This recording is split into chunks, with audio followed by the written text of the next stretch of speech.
Welcome to my channel Manutech. Today I will tell you how we can find Fourier series of this given half symmetric waveform. ठीक है, अब ये half symmetric क्यों है ये मैंने एक्सप्लेन किया है अपनी लास्ट वीडियो में, जो कि है Fourier coefficient of half wave symmetric signals.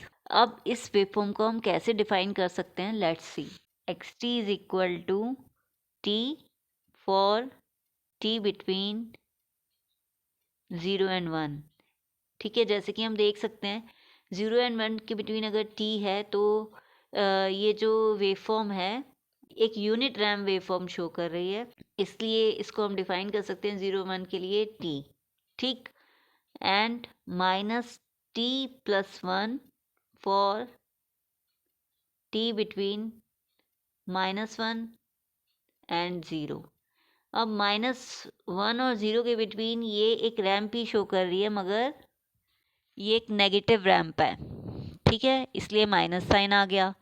और ये नॉर्मल रैंप जो होती है उससे ये 0 to 1 के बिटवीन जैसे नॉर्मल रैंप है, नॉर्मल यूनिट रैंप है, तो इसमें ये सिर्फ शिफ्टेड हो गई है -1 से, इसलिए t+1 हो गया कि ये शिफ्टेड हो गई रैंप हमारी और नेगेटिव में जा रही है। ठीक, इसलिए हम इसको डिफाइन कर रहे हैं -t+1 से। ठीक, ये एक पीरियोडिक वेव फॉर्म है एज वी कैन सी, और हाफ सिमेट्रिक भी है। और इसमें जो टाइम पीरियड टी है कितना है 2। क्यों?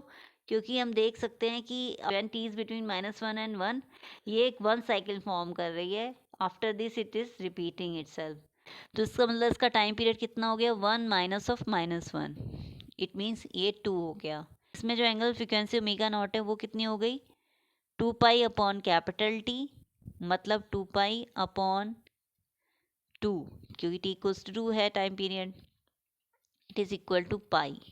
ठीक, अब इसकी फोरियर सीरीज डिफाइन करते हैं सिग्नल की। जो स्टैंडर्ड ट्रिग्नोमेट्रिक फोरियर सीरीज होती है वो क्या होती है, X T is equal to A not plus sigma N equals to 1 to infinity A N cos N omega not T plus B N sine N omega not T होती है।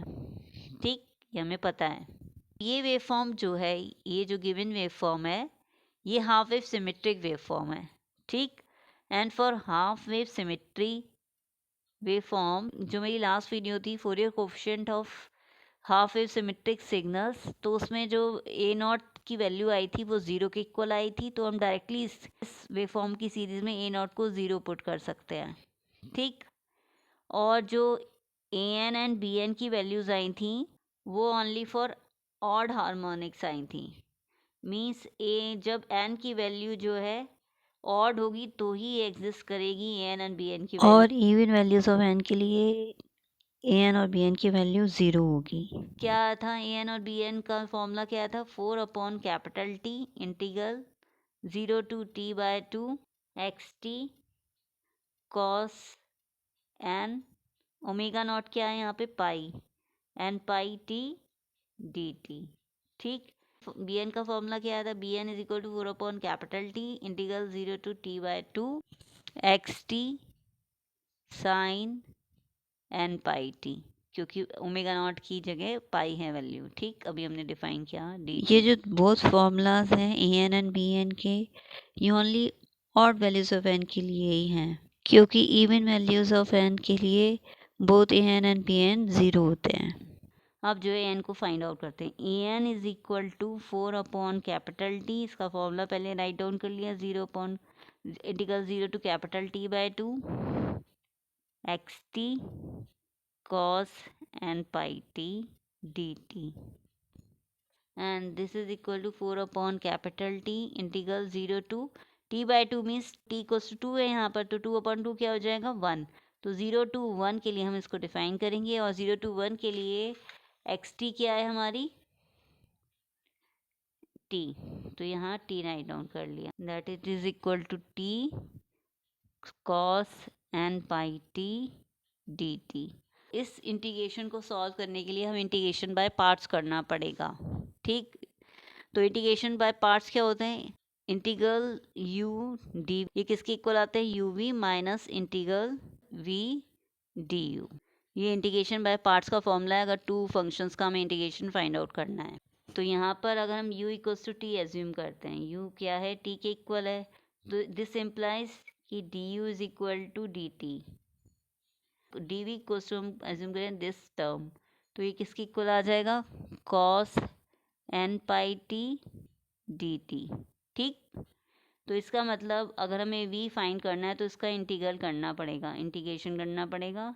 तो ये किसकी इक्वल आ जाएगा, इंटीग्रल dv का integral find out करना है, मतलब integral cos n pi t dt and this is equal to v equals to क्या हो जाएगा, साइन n पाई t अपॉन n पाई।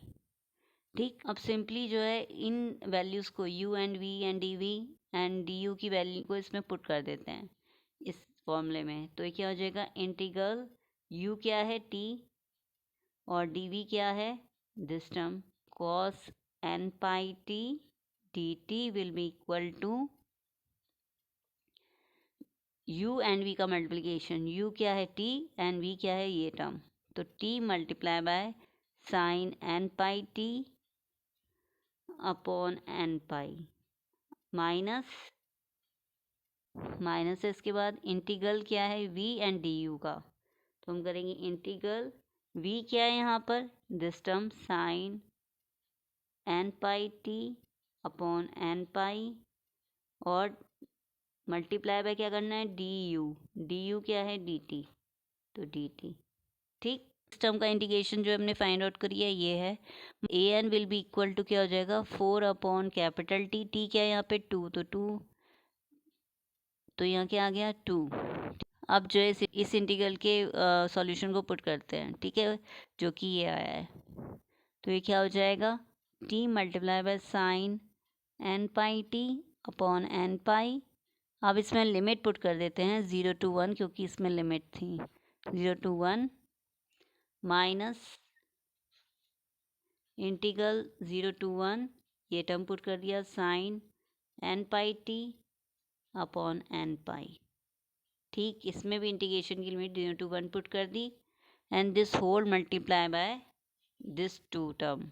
ठीक है, and this is equal to 2 and अब इसमें पुट कर दी अपर लिमिट, तो ये क्या हो जाएगा, साइन, यहाँ तो टी इक्वल्स टू 1 है तो यहाँ आ जाएगा sine N pi upon N pi. ठीक, और माइनस साइन 0 मल्टीप्लाई बाय 0 क्योंकि टी इक्वल्स टू 0 पुट किया, लोअर लिमिट पुट की। ठीक, अब यहाँ पर क्या है, साइन एन पाई की वैल्यू 0 होती है। अगर आप एन की डिफरेंट वैल्यूज़ पुट करेंगे मीन्स 1 to इन्फिनिटी, तो आप देखेंगे कि साइन एन पाई की वैल्यू 0 आती है, क्योंकि अगर एन इक्वल्स टू 1 पुट किया तो यहाँ साइन पाई हो जाएगा, साइन पाई 0 होता है। अगर एन इक्वल्स टू 2 पुट किया तो साइन 2 पाई भी 0 होता है, तो मीन्स ये होल टर्म 0 और ये तो 0 मल्टीप्लाई बाय साइन 0, ये टर्म भी 0। ठीक, ये होल टर्म 0 हो गया और यहाँ क्या आ गया माइनस, इसको सॉल्व कर लिया इस इंटीग्रेशन को। अब साइन एन पाई टी का इंटीग्रेशन क्या हो जाएगा, minus of cos N pi T upon N pi, और यहाँ एन पाई ऑलरेडी था तो इसका स्क्वायरिंग हो गई। ठीक है, अब इसी इंटीग्रेशन की लिमिट पुट कर देंगे 0 to 1। ठीक, ये क्या हो जाएगा 2 और ये माइनस माइनस प्लस हो जाएगा, कॉस एन पाई हो जाएगा यहाँ पे। ठीक, क्योंकि टी इक्वल्स टू 1 पुट कर दिया अपर लिमिट पुट करके, ये हो जाएगा minus cos 0 upon N pi square. ठीक, and this is equal to 2 multiply by cos N pi की वैल्यू जो होती है -1 रेज़ टू पावर एन होती है। अब इसमें भी आप एन की 1 to इन्फिनिटी वैल्यू पुट कीजिए और देखिए कॉस एन पाई की value -1 raise to power N ही आएगी।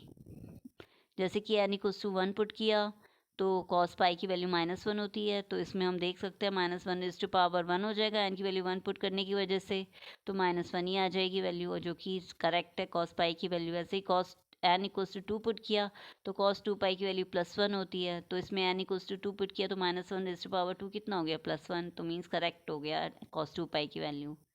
ठीक, इसका मतलब ये करेक्टली डिफाइन है कि cos N pi equals to -1 raise to power N है, और कॉस 0 तो 1 होता है upon N square pi square. ठीक है, तो ये क्या हो जाएगा 2 upon N square pi square, क्योंकि ये ए एन हमें पता है कि ऑड वैल्यूज़ के लिए ही प्रेजेंट होता है, तो एन की ऑड वैल्यूज़ अगर हम इसमें पुट करेंगे तो क्या हो जाएगा, अगर एन इक्वल्स टू 1 पुट किया तो ये हो जाएगा -1। ठीक, एन इक्वल्स टू 3 पुट किया तब भी -1 होगा। ठीक, तो इसका मतलब -1 हो जाएगा यहाँ पर, and this is equal to -1 and -1 equals to -2 multiply by this 2, तो ये क्या हो जाएगा -4/n² पाई स्क्वायर। ठीक है, फॉर ऑड एन वैल्यूज। इसका मतलब ए एन की वैल्यू जो हो गई वो आ गई -4/n² pi square for odd N, and A N की वैल्यू जो आएगी वो 0 की इक्वल आएगी फॉर इवन एन। ये क्योंकि हाफ वेव सिमेट्रिक सिग्नल है तो ए एन की वैल्यू 0 आएगी। अब जो है हम बी एन की वैल्यू भी फाइंड आउट करते हैं।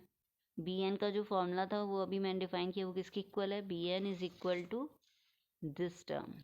ठीक, तो इसमें पुट करते हैं formula, 4/T integral 0 to t/2 X T sine N omega not T D T.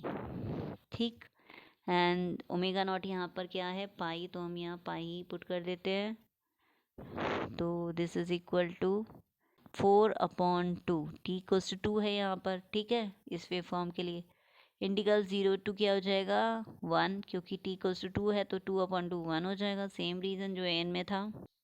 X T क्या है, टी 0 to 1 के लिए, जो कि अभी डिफाइन की थी 0 to 1 के लिए एक्स टी क्या है, टी। ठीक, ये क्या हो जाएगा sine N pi T D T. अब जो इसको सॉल्व करते हैं, 2 कैंसिल 4, तो दिस बिकम्स 2।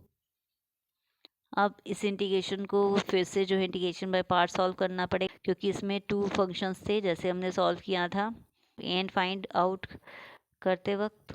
ठीक है, तो ये क्या हो जाएगा, यहाँ पर u इक्वल्स टू हो जाएगा t, this implies du equals to dt, and dv equals to क्या हो जाएगा sine n pi t dt, this implies v equals to हो जाएगा इसका इंटीग्रेशन। ठीक है, तो ये क्या हो जाएगा कॉस n पाई t माइनस कॉस n पाई t अपॉन n पाई। अब इंटीग्रेशन बाय पार्ट्स का फॉर्मूला क्या होता है कि V U D V equals to होता है U V minus integral V D U. ठीक, अब इसमें इन सारे टर्म्स की वैल्यूज पुट कर लेते हैं, तो ये इंटीग्रेशन ये हो जाएगा इंटीग्रेशन यू क्या है यहाँ पर टी, और डी वी यह है ये होल, डी वी क्या है ये whole term sign N pi T D T. ठीक है, तो मतलब इसका इंटीग्रेशन किसकी इक्वल आएगा, u multiply by V, U क्या है t, v क्या है ये टर्म माइनस कॉस n पाई t upon n pi minus integral v क्या है माइनस कॉस n पाई t अपॉन n पाई, तो यहाँ पुट कर लिया cos n pi t upon n pi multiply by D U क्या है dt। अब जो है इस इंटीग्रेशन की वैल्यू जो है इसमें पुट कर देते हैं, तो क्या हो जाएगा B N will be equal to 2 E minus T cos N pi T upon N pi. अब इसमें लिमिट पुट कर दी 0 to 1, क्योंकि इसमें लिमिट है 0 to 1, plus integral cos N pi T, ये पुट कर रहे हैं यहाँ से, तो ये हो जाएगा cos N pi T upon N pi multiply by D T. इसमें भी इंटीग्रल की लिमिट 0 to 1 हो गई, तो दिस इज इक्वल टू 2। अब इसमें अगर हमने अपर लिमिट पुट की है तो ये क्या हो जाएगा term minus T -1 T cos to 1 put किया, मतलब cos N pi T cos to 1 है अपॉन एन पाई, और लोअर लिमिट पुट करेंगे तो ये टर्म जो है 0 हो जाएगी। ठीक, प्लस अब इसमें इंटीग्रेशन क्या हो जाएगा इसका sign N pi T upon N पाई का होल स्क्वायर, इंटीग्रेशन की लिमिट हो गई 0 to 1। ठीक, अब ये क्या हो गया टर्म -2, ये आउटसाइड ले लिया माइनस, तो क्या हो जाएगा cos N pi. Cos N pi की अभी हमने वैल्यू फाइंड की थी -1 raise to power n upon N pi. ठीक, प्लस इसमें लिमिट पुट कर दी, इसमें भी 2 का मल्टीप्लिकेशन होगा क्योंकि 2 इससे भी मल्टीप्लाई था इस टर्म से भी। तो क्या जाएगा 2 sine N pi minus sine 0, ये upper limit and lower limit put कर दी, अपॉन पाई का whole square. Sine N pi की वैल्यू 0 होती है, साइन 0 की वैल्यू भी 0 होती है, तो ये होल टर्म 0 हो गया। लेफ्ट आउट क्या हुआ -1 raise to power n plus 1। एक -1 यहाँ भी है रेज़ टू पावर n, एक माइनस यहाँ भी है, तो -1 raise to power n plus 1 हो गया, multiply by 2 upon N pi. ये जो टर्म है for only odd values of n के लिए डिफाइंड है, क्योंकि ऑड n की वैल्यूज़ के लिए ही इसकी वैल्यू आती है और इवन वैल्यूज़ के लिए 0 होता है, क्योंकि ये हाफ सिमेट्रिक वेव फॉर्म भी है और ए एन और बी एन का जो फॉर्मूला है वो ऑड वैल्यूज़ ऑफ n के लिए ही है। फोरियर सीरीज़ क्या हो गई this half symmetric wave form के लिए। अब हमने लिए ए नॉट भी हमें पता है, ए एन भी हमने फाइंड आउट कर लिया, वो टर्म जो है वो ये आया है। बी एन भी फाइंड आउट कर लिया, वो क्या आया है, बी एन जो है ये टर्म आया है। ठीक, अब जो है हम इसकी फोरियर सीरीज फॉर्म करते हैं, तो x t will be equal to A not plus sigma N equals to 1 to infinity A N cos N omega not T plus B N sine N omega not t. ठीक, तो ये ए not यहाँ पे 0 है, तो ये सिर्फ N जो है सिर्फ ए एन और बी एन सिर्फ ऑड हार्मोनिक्स के लिए प्रेजेंट है, इसलिए हम लिख देंगे एन इक्वल्स टू ऑड। और ए एन की वैल्यू क्या आई है हमारी, A N is equal to -4 upon N square pi square. तो यहाँ पुट कर दी इसकी value, it will be equals to -4 upon N square pi square multiply by cos N pi T, क्योंकि ओमेगा नॉट पाई था, plus B N की value क्या आई है वो ये रिटर्न है -1 raise to power n plus 1 अपॉन एन पाई, 2 भी है term sign N pi t. This is not n pi, this is only omega not t, तो ओमेगा नॉट की वैल्यू पाई थी तो एन पाई टी हो जाएगा। ठीक है, ये फोरियर सीरीज हो गई इस वेव फॉर्म की। Okay, thank you.